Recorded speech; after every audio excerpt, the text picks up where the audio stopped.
Hi guys, welcome to our daily encounter. As we go through the book of Daniel, we can very much notice the fact that it is very varied in the way that it's structured.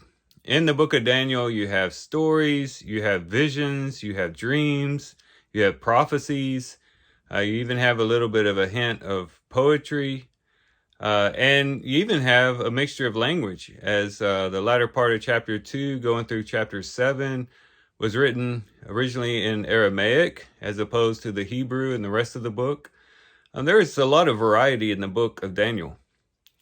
However, when it comes to the theme of Daniel, there's very much a singular theme, and that is the sovereignty of God and the eternal nature of his kingdom and his dominion.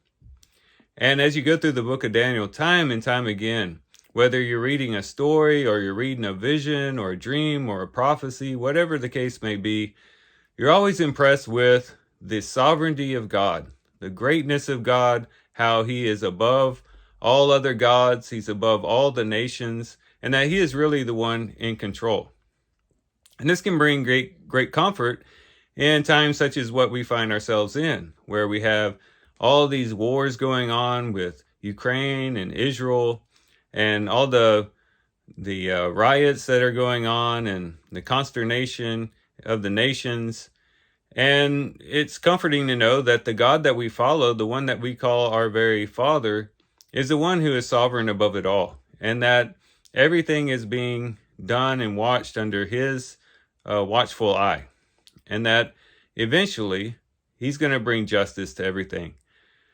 And that's very comforting, and it should help us to really console ourselves in recognizing that even though everything looks chaotic to us, it's not chaotic to him. But there's a more personal way we could look at this as well. As we go through the book of Daniel and we see this powerful and mighty God who bends even kings to his will and controls kingdoms, both in their rising up and in their falling down. When we look at that from a personal standpoint, it should teach us that, yes, God is the one who's in control. I'm not in control. My life isn't about me so much as it is about him. And that things go much better for me when I align myself to his will rather than trying to fight against his will.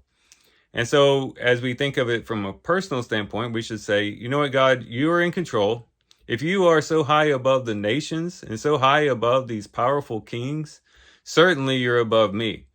And that it's not for me to try to insert my own will or assert my own will to try to somehow thwart your plans or try to bend things in the direction that I would like for them to go, but to simply yield, to simply submit to your will, to your sovereignty, to your power, to your dominion, and give myself over to the flow of your will. And in doing so, it'll create greater peace within, and it'll also create greater peace between myself and you. And so hopefully as we go through the book of Daniel, we'll get both of those messages. That globally speaking, we are comforted because we know that God is in control.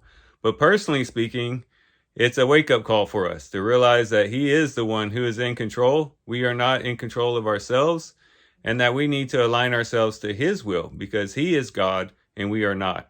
So these are some things we can reflect on and think about as we do our reading today.